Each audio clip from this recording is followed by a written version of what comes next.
Hey guys, welcome to another episode of the Real CFO Project. I'm flying solo again this week. I said between travels and everything, it's been crazy to book guests, get things coordinated. So do these solo episodes just to add additional value on specific subject matters. And today I wanted to talk a lot about urgency. It's come up with me in good and bad ways this week. But let's just start out and say um, urgency isn't necessarily speed. I know some of us are operating from time to time where um, we think we're being urgent, but we're just going.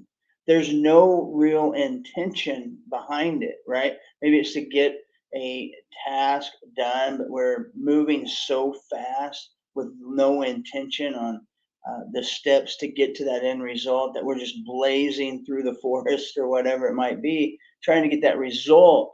To me, that I used to think that was urgency, but it's really not. That's panic and rushing. Okay, that's kind of chaos. So yeah, the panic, the rushing, the hustle. I mean, it doesn't mean that you're being urgent. You're just kind of panicking and going right. It's so don't conflate the two.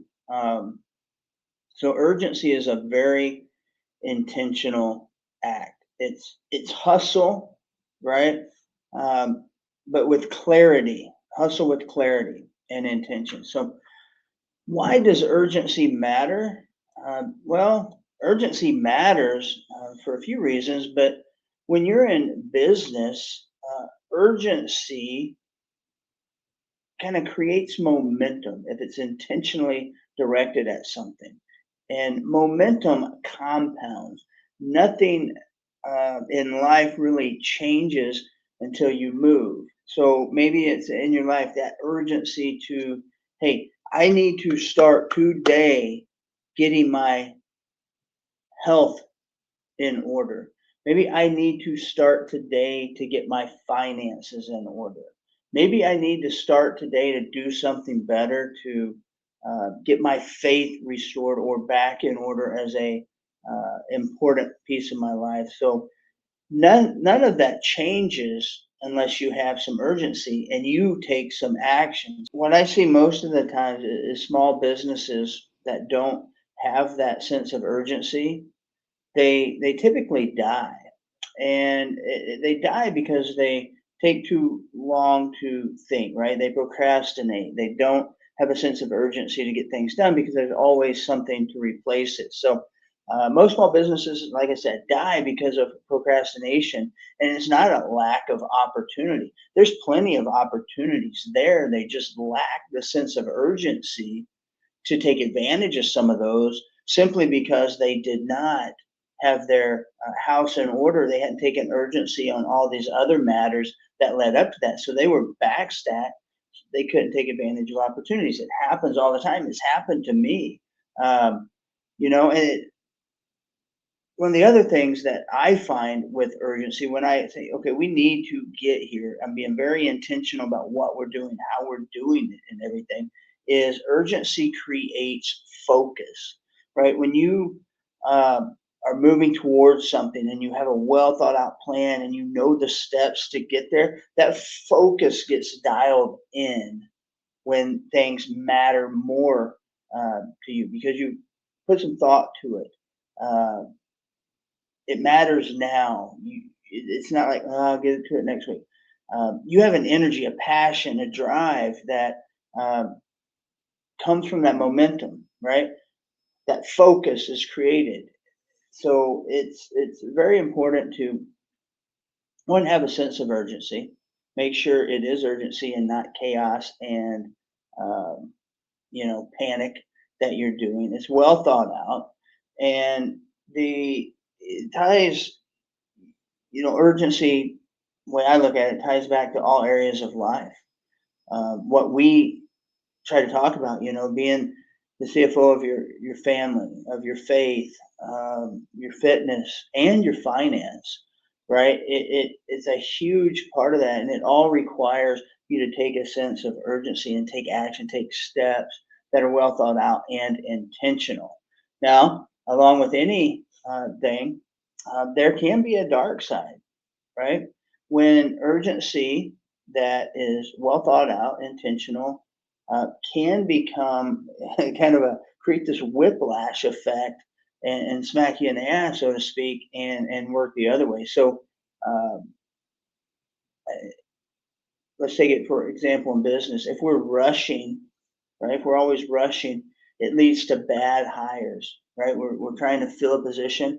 I hired someone I thought I needed for a couple of years prior to when I hired them in January of 2024. And when I hired them, I had these ideas and these thoughts and everything in place. But I interviewed a couple of people. It was very hard to find them. None of them fit. And then I found one that kind of fell in my lap that on paper looked like what I thought we needed.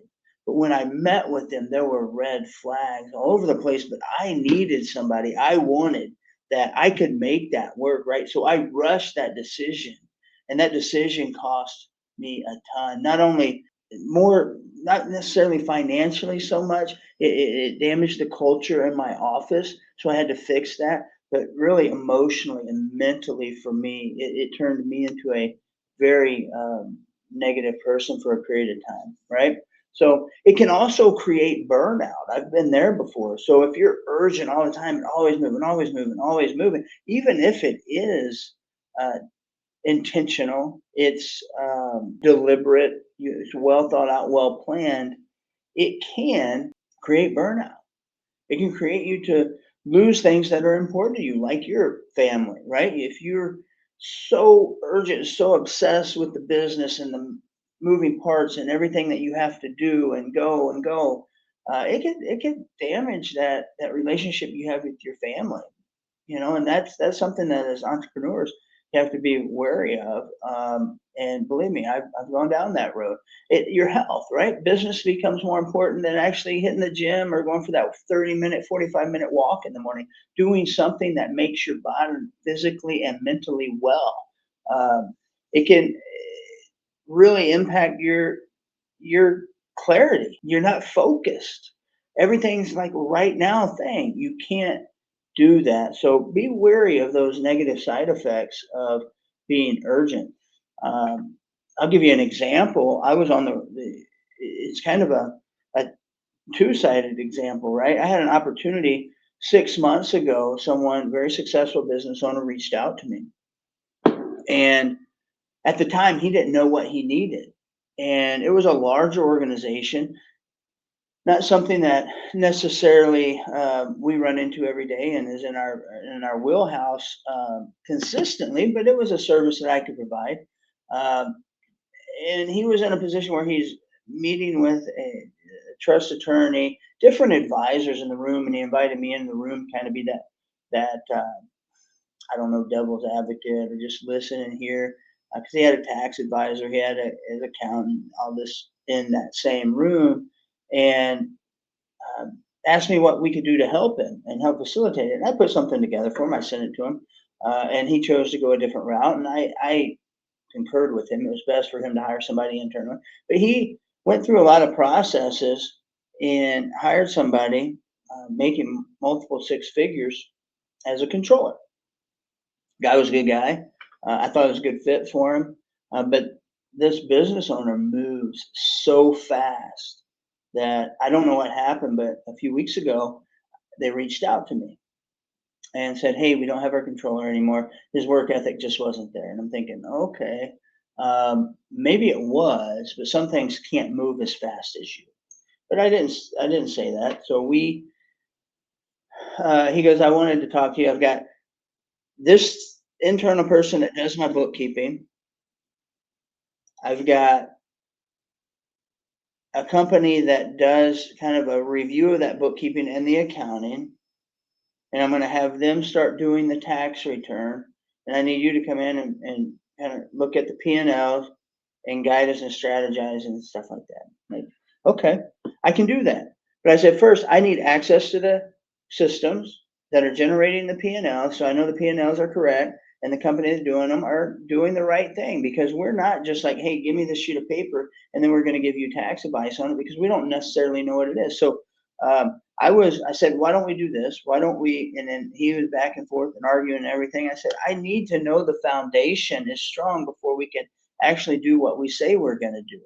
Uh, could I have taken a P&L and L and looked at it and offered advice? Yes, but that's not thorough. That's not the way that we work. So I said, let's do this. Let's go through, give me access to the financials. I'll review them, no cost. We'll have our foundation. We'll go through that step starting the 15th when they deliver the financial statements to you. I'll deliver a report and we'll see how much time it takes and we'll work out a long-term contract. And he said, okay, great, and hung up and went off to his meeting. I messaged a couple days later because I was traveling the day in between just to email and confirm what was going to happen. He came back and said, we are not going to waste our time anymore. And I thought, that's the exact reason why you hired a $200,000 CFO, is because you try to move too fast and you don't understand the moving parts. Now, I could have moved faster. I could have said, yes, here's a $3,000 retainer. We'll work through that and then we'll build out as we come. You give us what you think we need, and then after we get the signed contract, we'll tell you what we need beyond just the basics. So anyway, two-edged sword. He was moving way too fast. That's why he's in the predicament he's in. He switched tax preparers, tax accountants, probably 3 or 4 times in the last 5 years. He hired somebody that was very knowledgeable, very good, probably worked him, was moving too fast for him. So he opted out. And then me on that side, I could have taken that opportunity to drive revenue, a short term um, engagement, just to see how it would work with us, right? If I had the mentality at that time to do that. But anyway, that's an example of how it can be a detriment on both sides, both on the business owner side, moving too fast, and then on the service provider side is not being able to act to take advantage of an opportunity to do some work and see where it grows from there. So that's kind of a story. So uh, here's kind of a framework that I try to abide by. I'm not great at it because this whole urgency thing and intentional uh, um, urgency with clarity hasn't always been something I've followed, but you have to run with urgency when there's an opportunity with a time window. This example I just gave, there was a time window. I should have been able to say, hey, I know this guy's MO, I know his mentality. Here's the proposal, sign it. We'll do it month to month for 3 months, see how it works. Okay. Um, if in your mind, in your heart, you already know the next right step, you move. You don't overthink, don't overanalyze, you move.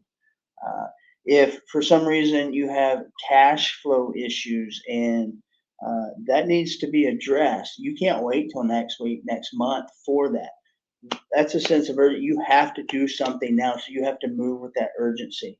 And then when you're uh, find yourself just over analyzing things, uh, delaying decisions out of fear, the anxiety it creates, and not logic. You need to move fast. Make a decision, move. Make a decision, move. I think Jeff Bezos said is uh, there's a one way and a two-way decision or something, but it was in a one-way door or two-way door. And one-way, two-way door decisions make it quick, right? Because those decisions might cost you a little time, money, and everything, but you can come back through the door, right?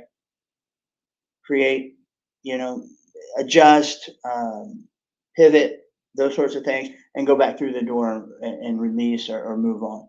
One way door decisions are those that take time, deliberation, consideration of multiple obstacles, things of that nature, pros, cons, before you make that decision. Because once you go through that door, um, that decision could jeopardize the entire business, right? Because you can't come back. It's too big, too enormous. Maybe it costs too much capital to come back from. So those are, um, times to use it. So now it's very important that you understand when it's best used and when you need to kind of walk instead of run or sprint. Um, when you're making those one way door decisions, right? When you're making long term strategic decisions, you need to walk, right? With a sense of urgency, right? I think Ed Milet called it I forget what, patiently urgent or something like that. But you know what I mean? You're walking, you slow down, but you're being very intentional, but you're moving. You're being intentional, you're moving to take steps forward, but you're not making a quick decision. So you can still be urgent while you're walking if it's very intentional. And that's something you should do on when it's a long-term strategic decision. Also, when it affects your family or core values, you need to slow down and walk through that and consider the long-term effects and everything, because that's something that's more of a one-way door decisions. Um, you walk when you need data, right? So many times, small business owners, we always say, "Hey, it's 5 grand. We can throw it at it. If it doesn't work, no big deal." Yes, that's true. We have to try things. We have to lose on ideas. We have to invest where others might not be comfortable. But there should be data behind every decision that you make. And if simple data can't be provided by whether it's vendors, a marketing agency, your CPA, your tax preparer, your tax strategist, anybody, um, if there's no data there, you don't have to make that decision right there. And I think a lot of times people do that, especially when it comes to their finances. Hey, I know a guy that knows a guy that knows a guy.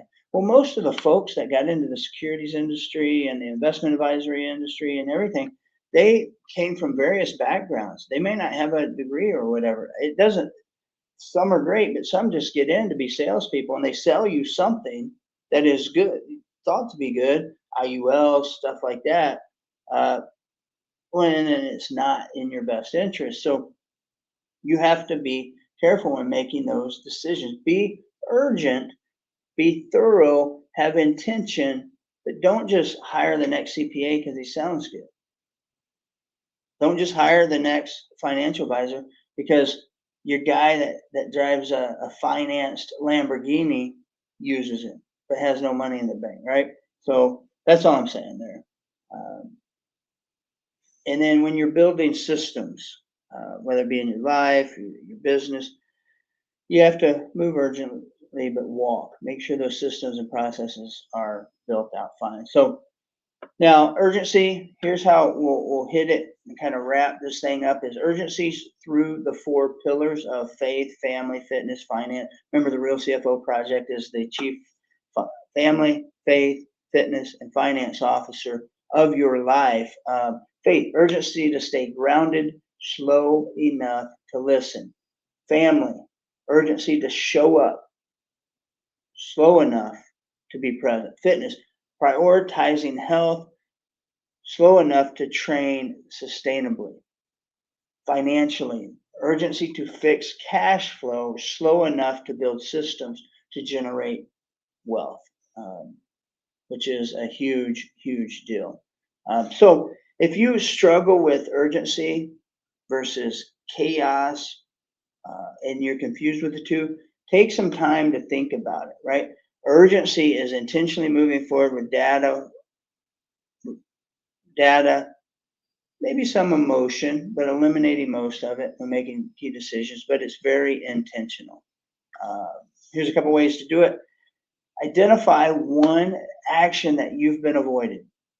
Maybe it's going to the gym. Maybe it's reading that book. Maybe it's going on that walk with your wife. Maybe it's date night. Maybe it's taking your son, to a ball game. Whatever it is, take one action, move forward with it. Do something right now with a sense of urgency. Put it on the calendar. It doesn't have to be a today thing, but today you can put it on the calendar and tell that other person in 10 days we're doing this, right?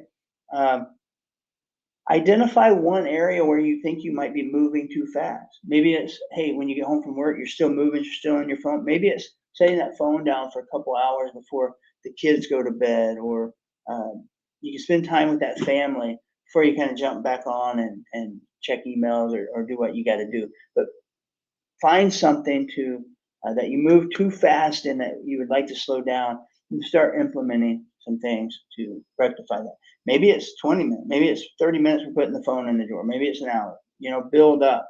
I would suggest blocking 20 minutes each morning for your time. Call it CFO time. That's where I focus on my um, faith. I read scripture. My family, I think about how I can be a better husband, better father. Um, Fitness, I generally do my morning routine. And I think all three of those kind of add together and impact my finance. So take 20 minutes each morning to reflect on those things and ask, is this, am I being urgent, right? Am I being urgent or am I just kind of being chaotic, moving too fast just for the sake of moving too fast? So remember this: urgency without wisdom and intention is noise. Wisdom without urgency is wasted. The key word: wisdom, intention, knowledge, data. To end the call, I appreciate you guys listening. If you know somebody that would like the content, share the show with them. That's how we grow.